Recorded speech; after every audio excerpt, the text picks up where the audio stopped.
how do you know if it's something, whatever it is, if it's something that you should pursue and, for the principle of it, or if it's something you should just let go? Well, that's a good question. I'll give another thing as an example. We had a common hallway with our neighbor next door, and the first vacation I took in this business, it was a week-long rafting trip where I'm pretty much out of contact.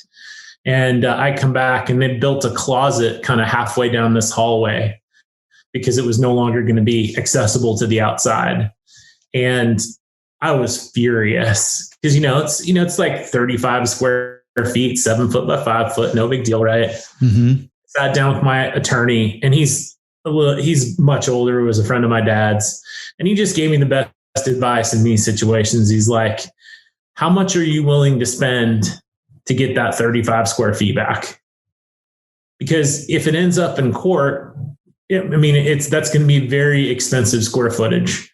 So in this particular situation, is it worth the money and the effort and the pain to do it? And was he in the right? There's some question.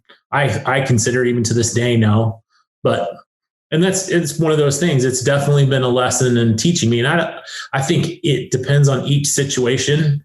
And I think you really have to check your temper, and be able to look at it from a cost benefit analysis, but then also how can you live with it for long term? Because it might be something like this closet that we have to look at quite often. So. Right. Yeah. Yeah. I think those are awesome points to consider, and especially the emotional part of it, because things can get very emotional. I'm pretty like even keel most of the time, but I can think of a couple scenarios where, I've gotten worked up for whatever reason about an issue. And then looking back on it now, I'm like, man, that was not a big deal really, And so taking some time to let the emotions cool off before you decide if a problem is worth pursuing or not is awesome advice. So, and the other thing I would say too is, like asking yourself the question, I think the cost benefit is the key, right? Mm-hmm. But also asking yourself the question,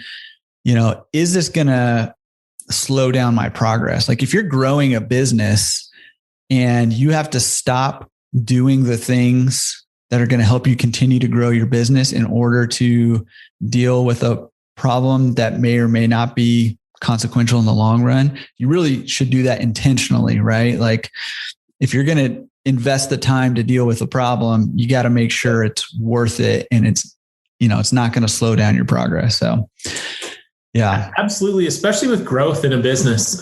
So if you're going to grow any laundromat or any laundry service business, you eventually get to this point where you're like, I cannot be the single point of failure. Mm-hmm.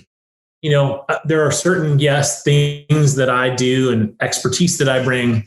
But if I'm the only one fixing equipment, or I'm the only one folding laundry, or I'm the only one scheduling employees, or scheduling team members, eventually that's going to break.